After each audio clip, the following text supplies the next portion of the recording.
Yo, what is up guys? It's Pedro here, and in today's video I will be giving you guys a recap from yesterday night's practice at FedEx Field. I'll be talking about some of the biggest takeaways. I'll be showing you guys some really nice highlights from yesterday's practice. We'll go play by play, and we'll also talk about some of the comments made by Ron Rivera and also give you guys a very important injury update. So if you guys are new, make sure to subscribe for Washington and NFL content. I'm almost at 6,000 subscribers. It would really mean a ton if you guys could help me get there. So let's get right into the video, and I will be streaming today around 6:30 with Rambling with Rio, so make sure you guys check that out. It should be fun. So let's get into it. So we'll start out with some highlights from the practice. We got a really nice 50-yard throw from Fitzpatrick to Mclaurin in there. We got some Jamin Davis highlights. We got some De'Ami Brown, Chase Young, and much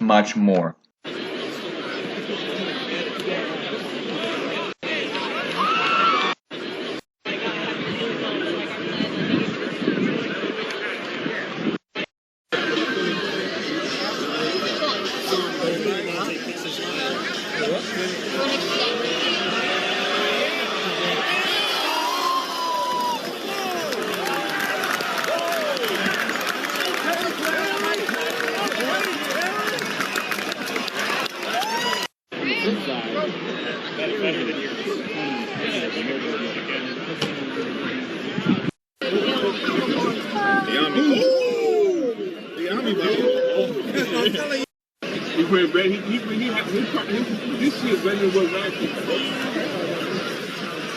Okay, so those were the highlights from yesterday night's practice. There were some really good ones in there. Let's get into the recap, and we'll start off with an injury update. So a lot of different players on the injury list. Not too many serious ones. Kyle Allen still not practicing with that ankle injury, and I mean Ron Rivera said it wasn't too bad and he would be back pretty soon, and he said that at the beginning of this week, so we'll see when he comes back. Matt Ioannidis is still working back from the reserve list. Pretty interesting because he got off of the list like 4 days ago and is still going through conditioning. But I think hopefully on Sunday, which is when we come back to practice, I think he will be back. Charles Leno's still excused with a personal matter. I do think his grandmother passed away, so really unfortunate, and he's probably going to be taking some time off. And yeah, that's understandable. Definitely, William Jackson is dealing with, I think, a thigh contusion, a Charlie horse. That shouldn't be, too bad. Hopefully, he's back in the next few days. But I really think he needs to, get some more reps with this defense because we saw some of the players last year. It took them a while to get adjusted to this scheme, and earlier, so far in training camp, William Jackson has not looked amazing, especially going up against Terry and some of the other receivers. So I do think he needs some more reps in this defense. Sammis Reyes still dealing with that knee injury. Kelvin Harmon, I think something happened to his knee at the end of Thursday's practice, and then Shaka Toney, Casey Toohill, and Keith Ismail are all injured. So a lot of players, but none of them really are serious injuries. And Curtis Samuel is still on the reserve list. Hopefully, I'm not too concerned about him still being on the reserve list. But if he's not back, healthy from it with his groin injury after he's taken off the reserve list and he's eligible to come back to play, that's when it's going to be, start to get really concerning for me, because it's been 10 days since he was placed on the reserve list, and even more time since, training camp started, I think. So really, hopefully, he can come back soon. Because he needs to get that, those reps with Ryan Fitzpatrick. Yes, he knows the offense, but it's still good to get reps with your quarterback, and hopefully he can do that soon. So now let's get into a recap of some of the big plays and takeaways. So Ryan Fitzpatrick and Terry McLaurin are still continuing to build really good chemistry. Doesn't matter who's going up against Terry McLaurin. William Jackson wasn't there today. Well, Kendall Fuller got some work in against Terry, and it was like a 50-yard completion. You guys saw it. I think that was the play that Rhiannon Walker is talking about right there that I put on the screen. And then after Ryan Fitzpatrick and Terry McLaurin did a little bit of a chest bump, I really love to see that. And yeah, I think, man, Terry McLaurin, I've said this a ton, if he stays healthy, gonna have a huge year, over 1,300 yards in my opinion. As long as he's healthy, he plays 14, 15 plus games this year. He's gonna have an absolute crazy, insane season because Ryan Fitzpatrick is going to keep throwing him the ball, and Terry is going to do Terry things.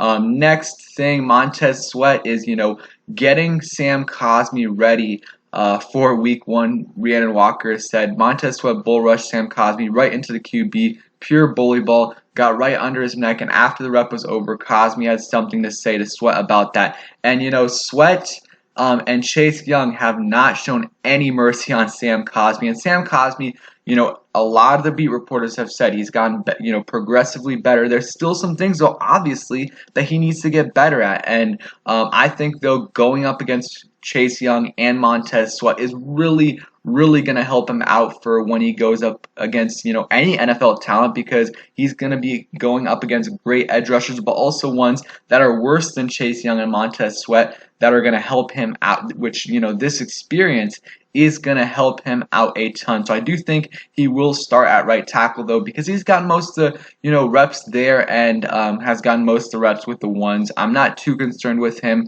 and, I think he's had a solid last few days.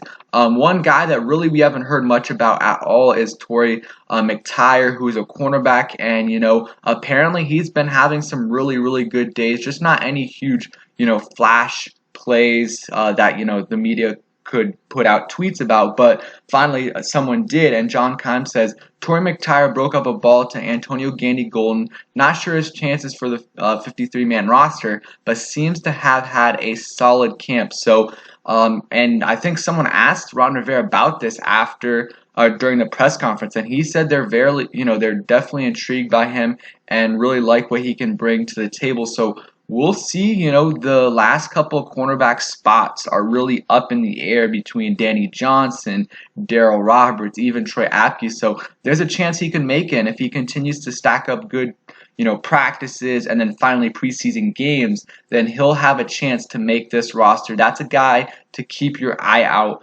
for, how he does in the next few weeks, especially in preseason, because he definitely has a chance to make this roster. We don't know, though, at this moment. So those were, some of the big plays, and now we'll go into play-by-play, and then after that, I'll talk about a player that Washington just signed about an hour ago. So Sam Cosmi working, and this is from Zach Selby, who is a beat reporter for the Washington football team.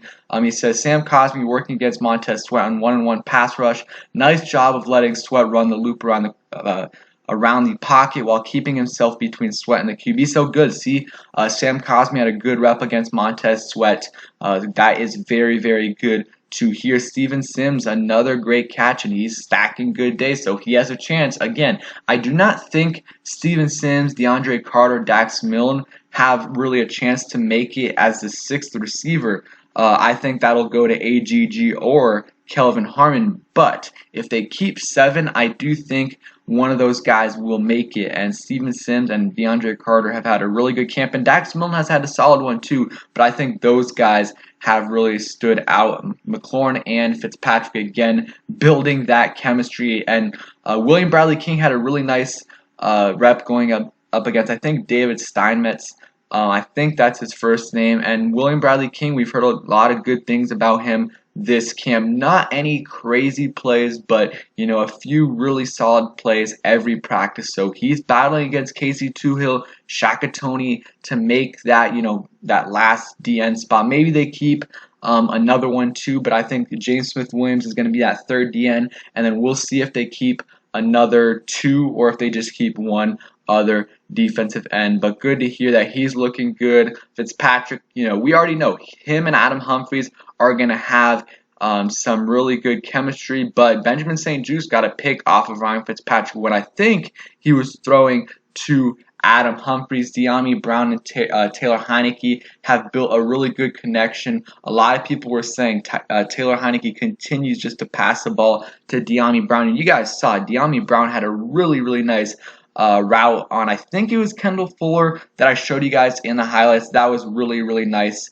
right there. So yeah, I'm excited, man, to see De'Ami Brown. He's looking really good, and I think he's going to have a big impact this year for the Washington football team. And Peyton Barber had a nice run, about a 10-yard game. So, I think that's it for the big plays. We talked about the big Terry McLaurin plays. McKissick also had a big run at the end of practice, so that is good to hear. So let's real quick go through a couple of points from the press conference before we go to the player that the Washington football team signed. So Ron Rivera says the energy level was different practicing in the stadium with fans. Some of the rookies from smaller schools said this is a lot of people, Rivera replied. The goal is to have more, and yeah, there was great attendance. I think 20,000 people. The tickets sold out. So I love to hear that. And Rivera said Fitzpatrick and Mclaurin have been developing some synergy together. That's what you want to see. He said the two connected on a bomb near the end of practice. So, we've been saying this, especially last week. McLaurin and Fitz are going to be special this year. They're going to, they have a good connection already. So now real quick onto the player that we signed, and then we'll end today's recap. So Washington signed offensive tackle Cole Boozer. He played, according to John Keim, and I think Ben Standig as well. He played for the DC Defenders in the XFL, spent one season on Tampa's practice squad, was undrafted out of Temple in 2018, so played with Matt Ioannidis. So, another camp body. I think they signed him because, they need some other bodies at tackle because David Sharp is still on the reserve list, so they want a couple other bodies. Who knows? He could make it, but just another body to, have there at practice. Maybe, David Sharp is going to be on the reserve list for a little longer than we think. So that is it for today's recap. I hope you guys enjoyed. Like I said, we'll be streaming today around 6:30 on my channel with Rio, so make sure you guys check that out. And training camp is back up tomorrow, so obviously I will have a recap up tomorrow. So thank you guys for watching. Hope you guys enjoyed the video. If you did, please hit that like button, share the video out to your friends, subscribe if you guys are new, and turn on those notifications so you never miss a video. Peace, guys.